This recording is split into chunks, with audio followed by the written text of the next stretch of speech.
There is a silent, invisible tax that takes millions of dollars out of the pockets of the smartest people in the world every single year. It's not a tax levied by the IRS. It's a tax levied by your own brain. It's called the competence tax. Look around you. Why is it that people who are incredibly intelligent, highly competent at their jobs, and earning great money so often end up with absolutely nothing to show for it in their bank accounts? Look at Wall Street or Silicon Valley. High-earning security directors, top-tier software engineers, skilled contractors, corporate managers. They work 50 hours a week, command respect in their industry, bring home massive paychecks. Yet they live paycheck to paycheck, secretly terrified of an unexpected medical bill or a sudden car breakdown. This is the central mystery of modern personal finance. And the answer hurts. Being an expert in your career makes you dangerously overconfident with your money. When you spend years becoming elite at what you do, your brain plays a psychological trick on you. It convinces you that because you are highly competent at work, you must automatically be intelligent with your capital. You start to believe that basic, boring financial advice, like saving 20% of your income, avoiding consumer debt, and investing in simple index funds, is beneath you. That's for average people, your ego whispers. You're smart. You make the big bucks. You need a smart lifestyle to match. This psychological blind spot manifests in 3 deadly stages. Stage 1 is lifestyle validation. When you work a high-stress, high-responsibility job, your brain craves an immediate reward to justify the sacrifice. You look at your grueling shifts or your high-pressure meetings and think, I earn too much money to live like this.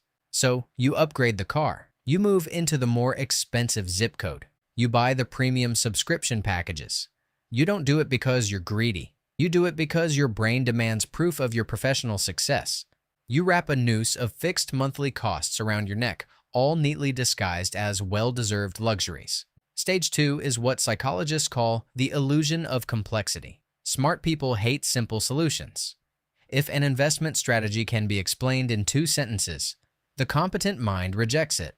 Surely building real wealth requires complex tax structures, private equity deals, options trading, or timing the real estate market perfectly.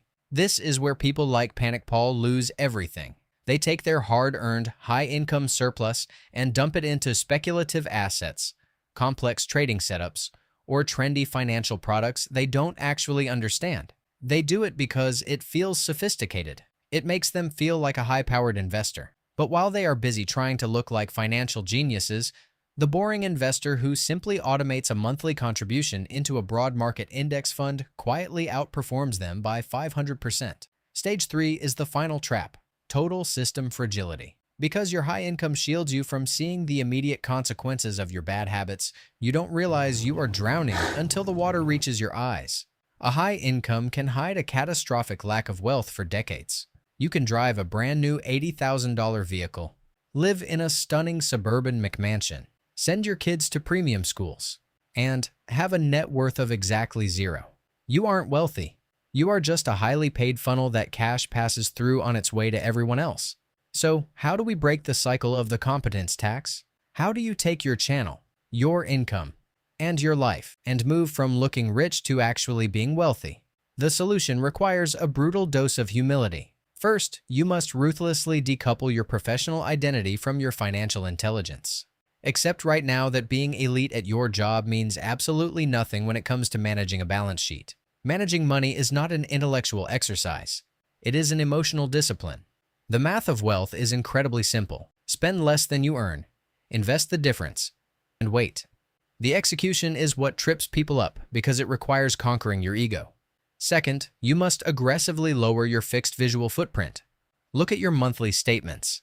If 80% of your income is automatically spoken for on the first of the month by finance agreements, mortgages, and lifestyle subscriptions, you are financially fragile. You are one restructuring corporate meeting away from total disaster. Strip away the costs that you only pay to maintain an image for people you don't even like. Finally, automate the boring path. The most successful investors in the world aren't the ones staring at trading screens for 8 hours a day screaming at charts. The real winners are the ones who treat their investing like a utility bill.